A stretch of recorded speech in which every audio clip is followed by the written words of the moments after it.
Hello, मैं doctor Suhail दलाल और आप सभी लोगों का स्वागत है संजीवनी आयुर्वेदा हॉस्पिटल में। काफ़ी सारे व्यूअर्स मुझे कमेंट करके ये पूछ रहे थे कि सर आप एलर्जी के बारे में कुछ बताइए। तो स्पेशली आज इस वीडियो में हम बात करने वाले हैं एलर्जी की वजह से होने वाली सर्दी, जिसे एलर्जिक राइनाइटिस कहा जाता है, आयुर्वेद में जिसे प्रतिश्याय नाम के रोग से जाना जाता है। आज के इस वीडियो में हम चर्चा करेंगे कि एलर्जी क्यों होती है, एलर्जी होने के क्या क्या कारण होते हैं, वो कैसे होती है और आयुर्वेदिक दवाई से क्या एलर्जिक राइनाइटिस परमानेंट क्योर हो सकता है। तो ये वीडियो बहुत इंटरेस्टिंग होने वाला है। अंत तक मेरे साथ इस वीडियो में आप ज़रूर से बने रहें। जो लोग इस चैनल पर नए हैं वो इस चैनल को सब्सक्राइब करना ना भूलें।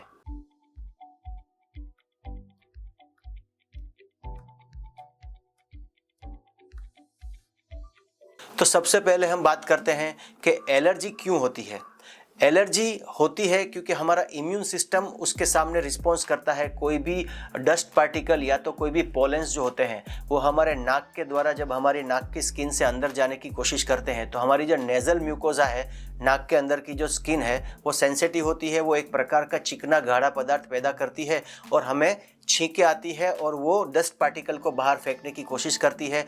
तो हमारा इम्यून सिस्टम रिएक्ट करता है, उसको ही एलर्जी कहते हैं। ये एलर्जी किसी भी चीज़ की हो सकती है।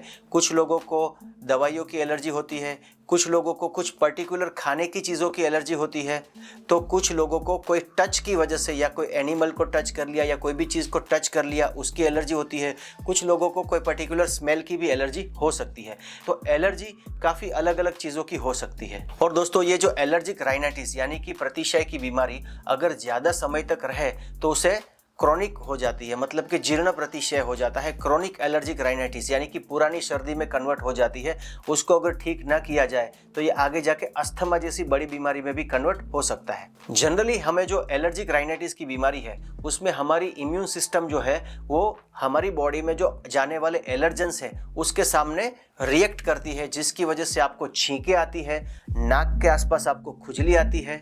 ये जो एलर्जी के कण हैं वो वातावरण में रहने वाले कोई भी डस्ट पार्टिकल्स या तो फूलों की परागरज जिसे पोलेन कहा जाता है, कुछ लोगों को गेहूं की एलर्जी होती है, कुछ लोगों को मिल्क की एलर्जी होती है, कुछ लोगों को पीनट्स की एलर्जी होती है, कुछ लोगों को सोयाबीन की एलर्जी होती है। ऐसे अलग अलग चीज़ों में से कोई भी चीज़ों की एलर्जी आपको हो सकती है। अब उसमें से काफ़ी सारे लोग ऐसे होते हैं जो अपनी डाइट में से गेहूं है या दूध है उसको पूरी तरीके से बंद नहीं कर सकते और उनकी बीमारी कभी भी क्योर नहीं होती है। उसी के लिए आयुर्वेद आपके पास है कि आयुर्वेदिक दवाइयों का सेवन करके और कुछ पर्टिकुलर टाइम पीरियड के लिए आप वो चीज़ों का सेवन जिसकी वजह से आपको एलर्जी हो रही है उसका सेवन बंद करके आप अपनी बीमारी को जड़ से ठीक कर सकते हैं।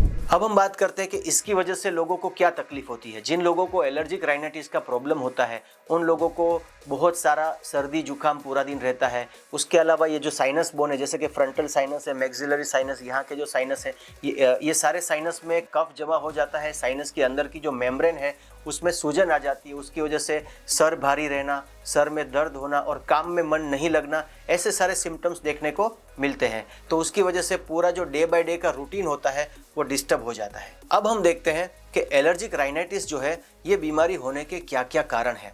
तो आयुर्वेद के वाग्भट ऋषि ने एलर्जिक राइनाइटिस होने के कुछ कारण बताए हैं। सबसे पहला कारण उन्होंने बताया है कि ठंडी हवा या तो सामने से आने वाली हवा के सामने डायरेक्ट एक्सपोजर देना।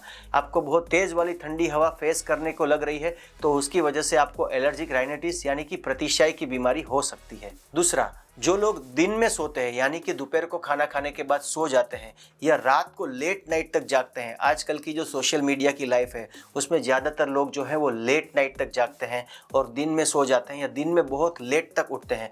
आप लोगों ने भी ये एक्सपीरियंस किया होगा कि जब आप दिन में लेट उठते हैं तो आपको थोड़ा नेज़ल ब्लॉकेज या कंजेशन महसूस होता है।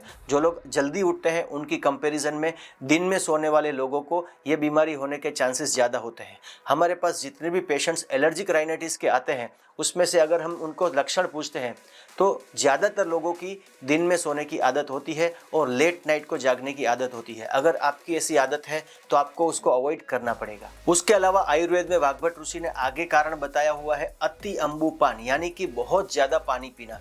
काफ़ी सारे लोगों की ऐसी आदत होती है कि पानी की प्यास ना लगी हो तो भी वो लोग पानी पीते हैं और बहुत ज़्यादा पानी पीने की वजह से क्या होता है कि उनका जो जठराग्नि है, उनकी जो पाचन शक्ति है वो कमज़ोर हो जाती है, ठंडी हो जाती है, जिसकी वजह से उनका खाना अच्छे से डाइजेस्ट नहीं होता है, तो आयुर्वेद में कहा गया है कि रोगाः सर्वे अपि मंदाग्नो, यानी कि तमाम की तमाम बीमारियां जो है वो अग्निमंद होने की वजह से होती है, जिसकी वजह से आम का एक्यूमुलेशन होता है, शरीर में आम की वृद्धि होती है और ये आम दोष जो बढ़ता है उसकी वजह से कफ भी शरीर में बढ़ता है और प्रतिशय बीमारी बढ़ जाती है। उसके अलावा वाग्भट ऋषि ने अगला कारण बताया है कि जो लोग हाइटेड पिलो या इरेगुलर शेप का पिलो यूज करते हैं सोने में, उन लोगों को भी एलर्जिक राइनाइटिस की बीमारी होने के चांसेस बढ़ जाते हैं। उसके अलावा का एक और कारण है सप्रेशन ऑफ नेचुरल अर्जीज, यानी कि कुछ लोगों की आदत होती है कि गैस, मल, मूत्र, ये सारे जो वेग आते हैं, छींक का वेग है, ये सारे वेग को लोग दबा के रखते हैं, लंबे समय तक उस अर्जिस को दबा के रखते हैं। तो अपनी नेचुरल अर्जिस को बहुत लंबे समय तक बॉडी में सप्रेस करने की वजह से भी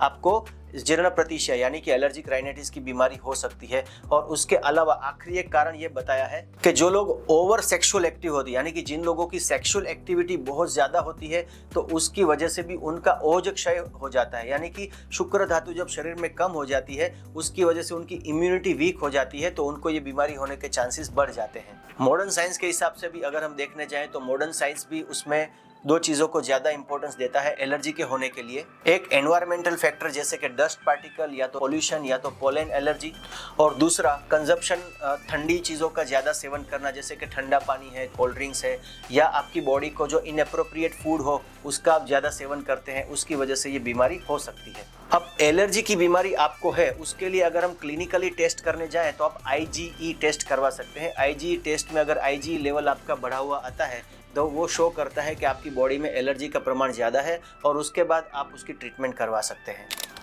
अब ज़्यादातर ये बीमारी के जो पेशेंट होते हैं वो जब चेस्ट फिजिशियन के पास या एलर्जी स्पेशलिस्ट के पास जाते हैं तो उनके एलर्जी टेस्ट करवाते हैं, और उसके बाद उनको मैक्सिमम मेडिसिन जो दी जाती हैं वो एंटी हिस्टामिनिक मेडिसिन दी जाती हैं। तो एंटी हिस्टामिनिक मेडिसिन आप जब तक खाते हैं तब तक आपको सिम्टम्स जो है उसमें राहत देखने को मिलती है। जैसे ही आप एंटी हिस्टामिनिक मेडिसिन बंद करते हैं, थोड़े समय के बाद जितने भी लक्षण, जो भी सिम्टम्स आपको दिखाई देते थे, और सारे के सारे सिम्टम्स वापस आ जाते हैं। अब हम बात करते हैं दोस्तों कि क्या आयुर्वेदिक दवाइयों से जीर्ण प्रतिशय यानी कि एलर्जिक राइनाइटिस की बीमारी बिल्कुल क्योर हो जाती है? तो उसका जवाब है हाँ। आयुर्वेदिक दवाइयों से एलर्जी की बीमारी में बहुत अच्छे रिजल्ट्स प्राप्त होते हैं। आयुर्वेदिक दवाइयों में आपको सबसे पहले आपकी इम्यूनिटी बढ़ाने वाली दवाइयाँ दी जाती है। दूसरा, आपको निदान परिवर्जन करवाया जाता है, जो बहुत इंपॉर्टेंट है। निदान परिवर्जन का मतलब होता है कि जिन कारणों की वजह से आपके शरीर में एलर्जिक राइनाइटिस की बीमारी है, जब तक आपकी बीमारी ठीक ना हो तब तक उन कारणों को आपको दूर करवाया जाता है। उसके अलावा आपकी व्याधि यानी आपकी जो बीमारी है उसकी प्रॉपर ट्रीटमेंट करवाई जाती है। आपके लिए आयुर्वेदिक डाइट प्लान तैयार करवाया जाता है और उस तरीके से आपकी चिकित्सा होती है।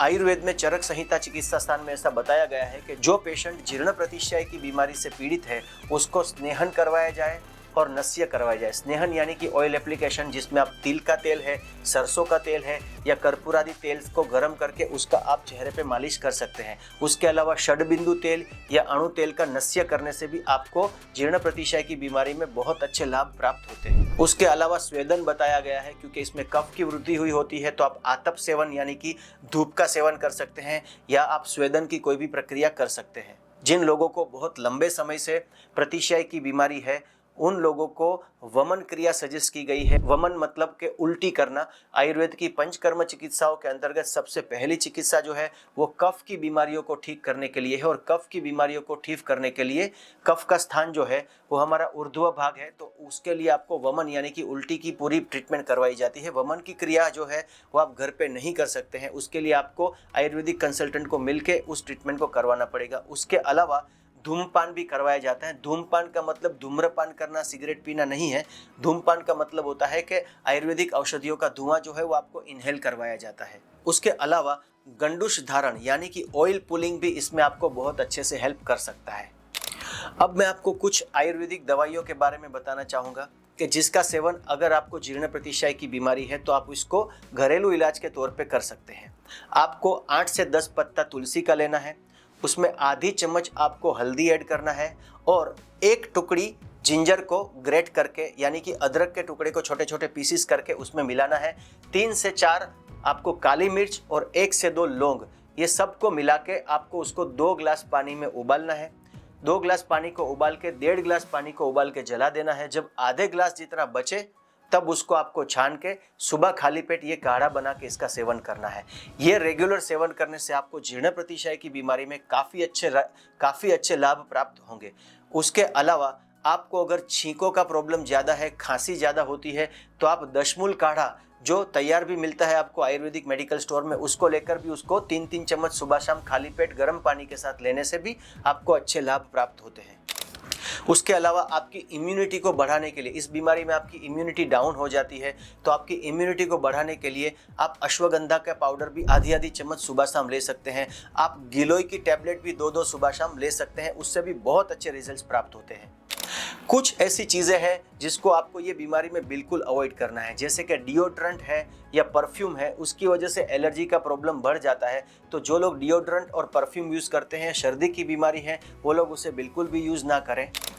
जो बेडशीट और पिलो कवर आप यूज़ करते हैं उसको हर हफ्ते चेंज कर दें, क्योंकि वो जितना पुराना होगा तो उसकी वजह से आपको एलर्जी की प्रॉब्लम बढ़ सकती है। उसके अलावा एसी में रहने की जिन लोगों को आदत है, या ठंडा पानी या कोल्ड ड्रिंक्स पीने की जिन लोगों को आदत है, अगर वो लोग एलर्जी की बीमारी से पीड़ित हैं तो वो ये 3 चीज़ों को बिल्कुल अवॉइड करें, उसकी वजह से इनकी बीमारी बिल्कुल भी ठीक नहीं होती है।